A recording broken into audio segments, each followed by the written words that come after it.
believe me, it is a true privilege to be here. Thank you, Mauro. Thank you, Charles Bright. Charles Bright, old friend. The history of ArtLink is that I was invited in 2002 after filling out a questionnaire survey. So it's been over 2 decades since then. Wow.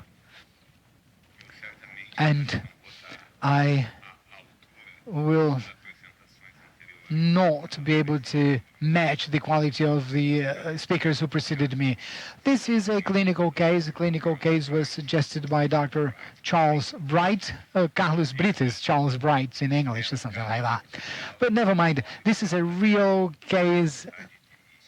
And because when I look at real life, I feel like hurting myself. I thought I was doing the right thing, but it was very wrong, unfortunately.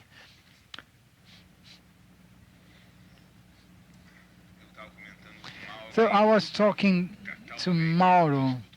When I hear about drugs, HIV drugs, I remember drugs, illicit drugs, not life-saving pharmaceuticals. And there were times, many pharmaceutical products have saved lives of patients. Many times also did evil, although saved their lives. And this is Lucy. Lucy was contaminated in the previous century, long time ago. She found out she was positive when her husband discovered he had advanced AIDS. And she faced a series of difficulties. I mean, being HIV infected a long time ago, it was a very heavy burden to carry.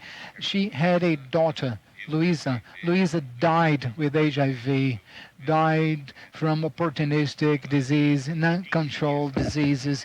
This lady faced a series of difficulties. She was a widow. She had 2 children to raise. And then at a certain time, there was an epiphany. But anyway, she had an advanced disease, low CD4 count, high viral load. She was exposed to first-generation antiretrovirals. And then I started to hurt myself when I did her Savage with Caletra, D4T, DDI3TC. I mean, desperation. Total desperation. Never mind this case. I mean, this is semi-fiction, but it's based on real facts, on real life. But it's, we know that in the last century, and even today, one of the main issues we face is adherence. We must know, when I look back and I try to remember how many times I took antibiotics in the wrong way, taking daily drugs, is a very difficult thing to do. Especially like we showed before in the previous speakers, polypharmacy it's even more complicated.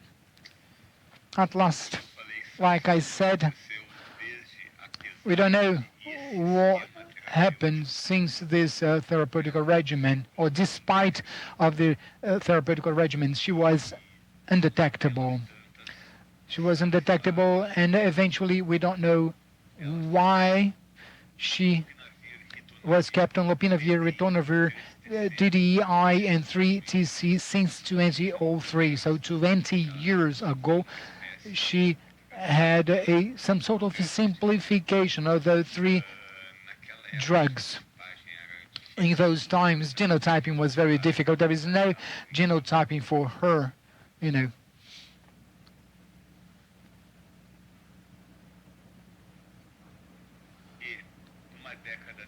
And 1 decade later, also due to toxicity, an important toxicity, we dropped DDI. So this lady this regimen. She was aiding with HIV, and this formulation was simplified, and she was just on lopinavir, ritonavir with lamivudine. This was long time ago. Her children grew. She became a grandmother, believe me. So let's keep it going. In 2017, we all know that lopinavir was discontinued for adults by the Ministry of Health. There was a mandatory switch. We had to drop lopinavir, ritonavir, and people could now use darunavir or atazanavir. According to, because she was previously exposed, I believe she was on saquinavir and indinavir, and she failed. So she was kept on the mandatory switch to darunavir. And in our Brazilian way, of course, a not properly studied dosage, but those were 2 darunavir tablets with 100 darunavir plus lamivudine. And then, of course, like it, we all experienced it. We had the pandemic. We don't know, and we'll never know how many things were impacted, all of this stressful situation we experienced, and this population experienced very difficult times, although in the survey that we, have, and then we have another particular bias, but patients came to visit during the pandemic believing that they were better protected. They thought the anti-HIV cocktail would protect against COVID-19. So, that was one of the surveys, one of the questions we had in our surveys. People felt more or better protected. So we had the pandemic in 2020, and this lady 1 year later started to experience joint pain and difficulty to gait. And in our routine tests, she had a high PCR, she had a high VSG, and she had arthralgias. And then I ask you, what can we do? Would it be TB? Would it be neoplasia? Would it be something else? Stephen, Monica, Dr. Charles Wright, Carlos Brites, Álvaro, any suggestion on what to do with this patient or on what not to do?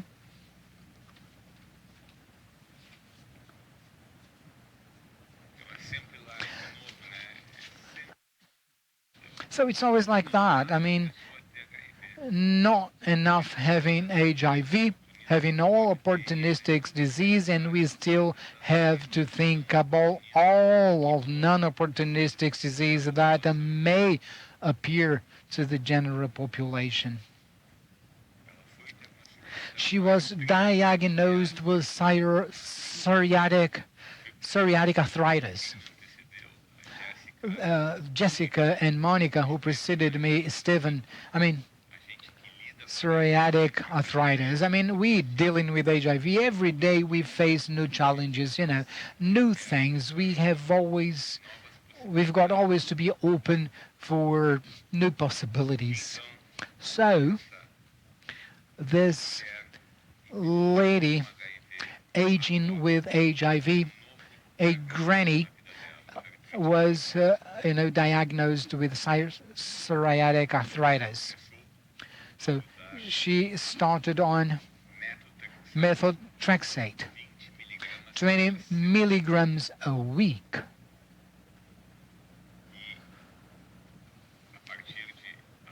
And since April, when she had the diagnosis, she started to improve slowly but surely. A question now, I'm not sure whether this 20 milligram per week dosage may be considered immune suppressive, borderline, according to Professor Mauro Schechter. I'm not sure Jessica or Monica would like to offer remarks, but anyway, we have to keep in mind that during pandemic times, that's where we were. And in the end of the year, I think this was November, she started to have an acute respiratory episode. I mean, an acute viral syndrome. And she came to us saying, well, I'm not feeling good. I mean, we did an antigen test for COVID and it was negative. And then if you don't improve, come back. Let's try to do something else. 5 days later, in the absence of improvement and even with the worsening of her respiratory symptoms, including persistent cough, she comes to the emergency service. I mean, the last test, we normally take viral load every 6 months, but because according to Mauro, she could be or not be immune suppressed, but in a June visit we measured her CD4. It was wonderful. The ratio was of 0.0. It was 0.07. Now it was 0.68. She was still suppressed under darunavir, ritonavir, lamivudine. And then what can we do? I mean, she ended up in the emergency services, and we assist others as consultants in emergency because, of course, there was no bed available. She had a gasometrics. I mean, she was hyperventilating, meaning PCO2 low, but oxygen saturation from 95-96%. And then, folks,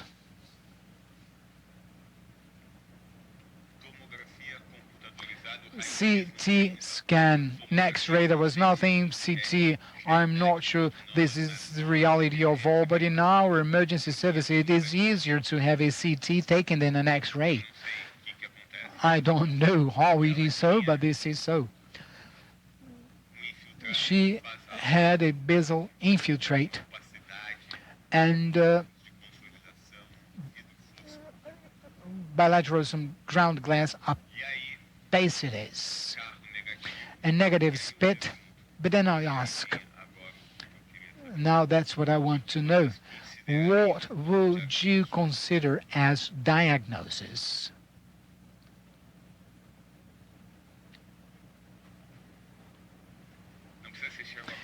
You don't need to be Sherlock Holmes.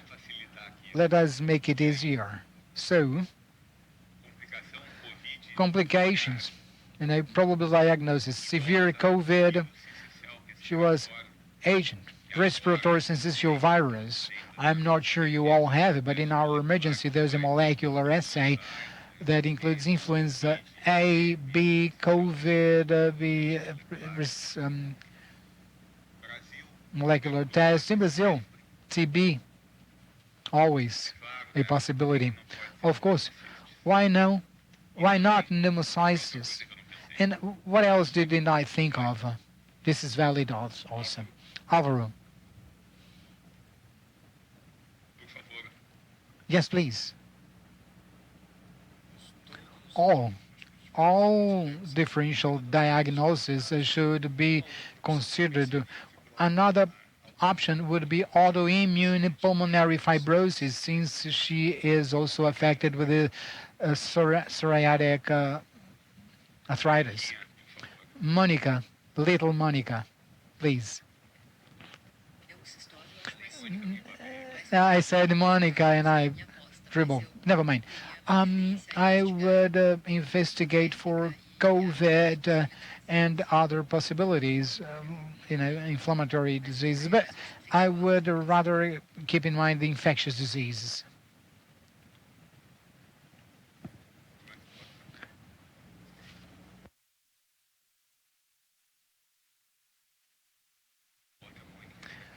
The other Monica, maybe Dr. Gandhi.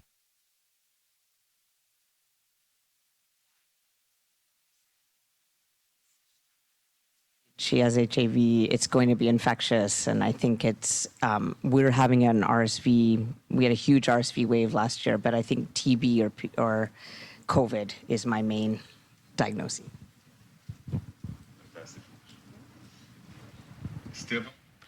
Stephen? Was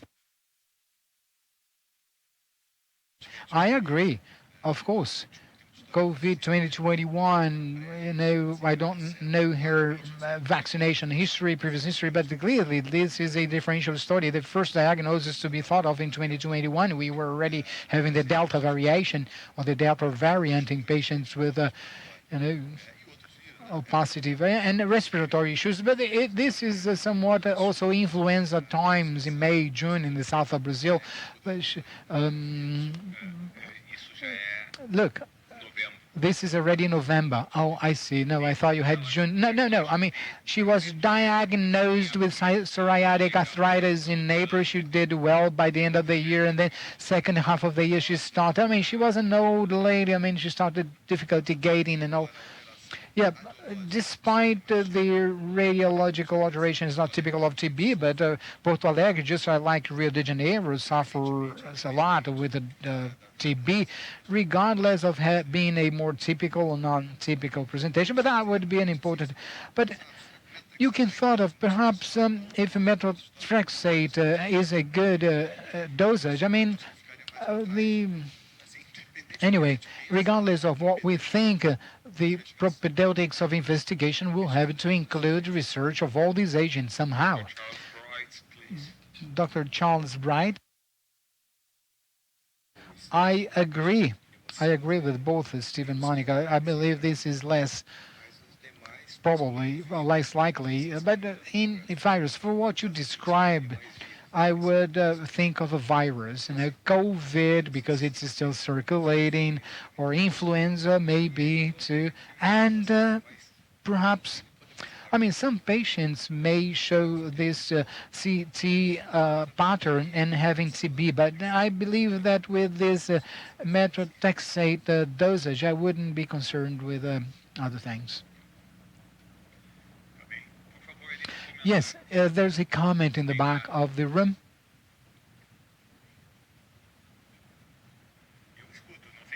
I do, but not the interpreter. Good morning, everyone. I'm Clea. Just as another possibility, the methotrexate dosage is low, but this patient has been through everything. So I kept thinking, maybe she's got a methotrexate induced issue. I mean, because she has had everything. It's a rare possibility. It's, but we have to think of the opportunistic. But I believe perhaps that interstitial issue, I mean, even if it's a low dosage, yeah. Wonderful, Claire. Wonderful. Thank you so much. Anybody else would think of something different?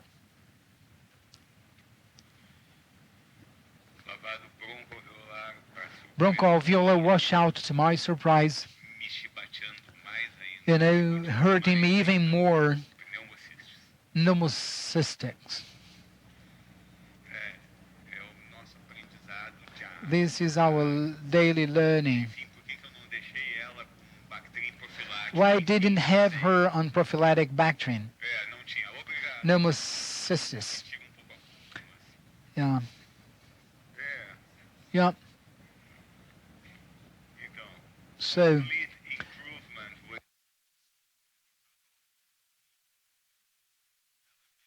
she improved. Yes, yes, please, Britis.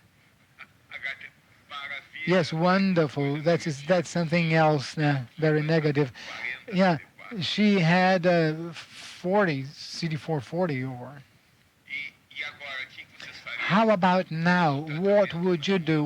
Would you switch treatment? Would we still keep her on 20 milligrams, you know, of a methotrexate? And then Dr. David Batch not here, but let's see, Liverpool DDI, methotrexate, darunavir, ritonavir. Let's check it out. Potential weak interaction. In some cases, not knowing exactly why, I mean, genetically indetermined or not, darunavir and of course ritonavir you may increase methotrexate dosage and plasma concentration. I still know nothing. What did we do then? Always keeping in mind that there are combinations that work out, others that don't work out. I've heard of a matching. I think that the matching now is dolutegravir lamivudine, after all. We switched antiretroviral. She is now on 10 milligrams per week of methotrexate. She's doing well. Fortunately, it is a good case. I mean, undetectable viral load. And now we have less than 20 copies. CD4, very close to what it used to be in July. The previous year, I mean July, July last year, and her latest test is this. July is like this, and since time has gone by, has gone, and this was what I had to tell you about this. Thank you so much, everybody.